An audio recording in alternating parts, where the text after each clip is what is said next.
बहुत ही छोटा चैप्टर है, 9 क्वेश्चन है, 3 ही 4 क्वेश्चन देखना है। पहला क्वेश्चन, यहाँ पे टैक्सेबल टेरिटरी का बात हो रहा है, जब यहाँ आरसीएम में टैक्सेबल टेरिटरी होना चाहिए जिस पे आरसीएम लग रहा है। स्पॉन्सरशिप सर्विस है और ये स्पॉन्सरशिप सर्विस दिया जा रहा है इंडियन कंपनी को। तो जो पैसा देता है, जो पैसा पे कर रहा होता है वो सर्विस रिसीवर होता है, जो पैसा ले रहा होता है वो प्रोवाइडर होता है। तो यहाँ स्पॉन्सरशिप सर्विस दिया जा रहा है इंडियन क्रिकेट 11 अकेडमी को। तो इस पे नाम पे नहीं जाने, ये नहीं जाने कि क्रिकेट अकेडमी है तो ये स्पॉन्सरशिप दे होगा। यहाँ ये सर्विस रिसीवर है। तो स्पॉन्सरशिप में जब रिसीवर यानी अन अकेडमी बॉडी कॉरपोरेट है तो आरसीएम लगेगा, अदरवाइज एग्जेम्प्ट है।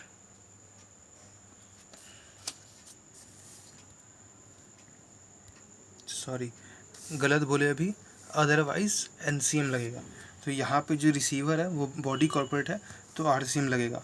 Receiver, body corporate, RCM. Second question में यहाँ पे ट्रांसपोर्ट एजेंसी था और पार्टनरशिप फॉर्म उसे सर्विस लिया जो कि पार्टनरशिप रजिस्टर्ड नहीं था।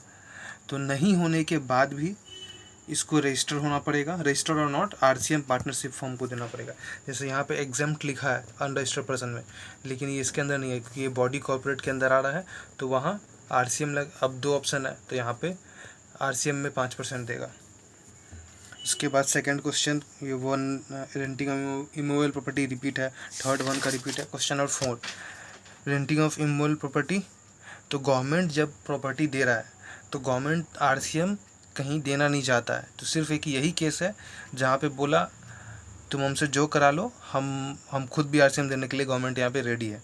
अगर B2C हो रहा है यहाँ पे तो भी गवर्नमेंट देगा, अदरवाइज दूसरा देगा। तो यहाँ पे गवर्नमेंट है, इमूवेबल प्रॉपर्टी दे रहा है टू रजिस्टर्ड पर्सन महाराष्ट्र। तो जब यहाँ पे गवर्नमेंट कस्टमर अनरजिस्टर्ड पे तो आरसीएम लगा नहीं सकता उस पर, तो वो खुद ही एनसीएम में देगा, अदरवाइज एनसीएम है। तो यहाँ पे ये वाला पार्टी था, ये रजिस्टर्ड इन महाराष्ट्र है तो इसमें तो नाउ आफ्टर रजिस्ट्रेशन ये इस पे लगेगा, जो रजिस्टर्ड है उस पर आरसीएम लगेगा और आरसीएम में देगा। और ये डायरेक्टर है तो डायरेक्टर में यहाँ पे आरसीएम में कंपनी देगा। क्वेश्चन 5 एक बड़ा इंपॉर्टेंट है, देख लेंगे। 6 नंबर में बेसिक को क्वेश्चन 4 वाला सेम आ गया।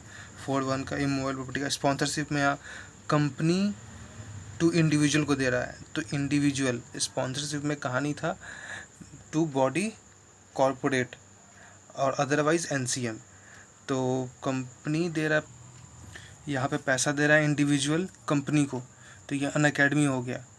तो ये इंडिविजुअल अगर बॉडी कॉरपोरेट नहीं है तो एनसीएम लगेगा, कंपनी को देना पड़ेगा। जीएसटी तो लेगा ही, यहाँ पे स्पॉन्सरशिप में जीएसटी लेगा, यहाँ पे फॉरवर्ड चार्ज में इसको देना पड़ गया। पहला क्वेश्चन ट्रिब्यूनल जैसा वो इसके जैसा है लीगल सर्विस का। तो लीगल सर्विस में बिजनेस एंटिटी और एग्जेम्प्ट होगा, लेकिन इसका टर्नओवर लास्ट ईयर का देखते हैं। अभी यहाँ पे ओवरसीज कमेटी में आरबीआई देगा। फिर डायरेक्टर है तो टैक्सेबल टेरिटरी में कश्मीर टैक्सेबल टेरिटरी में आएगा तो वो देगा, तो कंपनी देगा आरसीएम में। इसमें पूछा कि सप्लायर और रेसिपेंट दोनों ही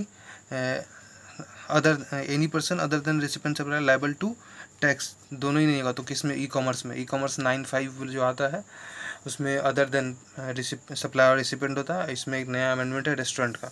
और आरसीएम जो है वो सर्विस पे नहीं, जीएसटी पे भी अप्लाई होता है, लेकिन आरसीएम सर्विस पे नहीं, गुड्स पे भी अप्लाई होता है, जो कि गुड्स वाला सिलेबस में नहीं है। ये रहा लिस्ट। क्वेश्चन नंबर 9 में एक चीज़ नया आया था कि ऐसे तो ये क्वेश्चन जनरल में होटल अनरजिस्टर्ड है और सर्विस प्रोवाइड कर रहा है किसी ई कॉमर्स के थ्रू। तो जब ई कॉमर्स के थ्रू कर रहा 9(5) में, तो अगर होटल अनरजिस्टर्ड नहीं है तो ई कॉमर्स ऑपरेटर है उसी को ही सप्लायर मानेंगे और सारा प्रोविज़न जीएसटी का उसी पे लगेगा, उसको आरसीएम देना पड़ेगा आरसीएम पे। लेकिन ई कॉमर्स ऑपरेटर अगर ई कॉमर्स का फिजिकल प्रेजेंस नहीं है इंडिया में, तो जो रिसिपेंट बोलते हैं तो लाइबल, तो वो पर्सन लाइबल होगा जो कि रिप्रेजेंट कर रहा है ई कॉमर्स को इंडिया में। क्वेश्चन नंबर 5 अच्छा है, यहाँ पे एग्जेम्पशन भी है, आरसीएम भी है, यहाँ लीगल सर्विस वाला मेन पॉइंट है। फ्यूनरल में एग्जेम्प्ट है, वेयर हाउसिंग ऑफ जगरी एग्जेम्प्ट है, ऑपरेटिंग ऑफ बस। तो ये सारा सितंबर में ही आउटवर्ड सप्लाई है, ये आउटवर्ड सप्लाई है, ये इनवर्ड सप्लाई है इसका। तो ये आउटवर्ड सप्लाई में बस का सर्विस दे रहा है इसको, म्यूनसिपैलिटी को तो ये एग्जाम्प्ट है, म्यूनसिपल को अज्यूम किया है कि 12+ का होगा। Recognise body corporate as a commentator दिया है, तो कमेंटेटर का टैक्सेबल होगा, एग्जाम्प्ट नहीं है। Commission receive as a insurance agent, तो इसका इंश्योरेंस कंपनी आरसीएम में देगा, तो इसको नहीं देना पड़ा। बिजनेस फैसिलिटेटर, अब ये बिजनेस फैसिलिटेटर है तो ये बड़ा लोग होता है, तो इसका भी बैंकिंग कंपनी जो है वो देगा अपना आरसीएम। फिर सिक्योरिटी पर्सन, सिक्योरिटी पर्सन में अब जो जिसको सर्विस दिया जा रहा है वो पहले वही चेक करेंगे, जिसको सर्विस दिया जा रहा है वो अगर बॉडी कॉर्पोरेट है तो मतलब रजिस्टर्ड है, तो ये रजिस्टर्ड आ रहा है यहाँ पे, रजिस्टर्ड पर्सन है। अगर रजिस्टर्ड पर्सन आ रहा है तो आरसीएम देंगे, अदरवाइज एनसीएम लगता है if supply, otherwise NCM will be applicable where supplier is body corporate. पहले सामने वाला को देखेंगे, आरसीएम पहले लगाएंगे, उसके बाद देखेंगे तब खुद पे आएगा।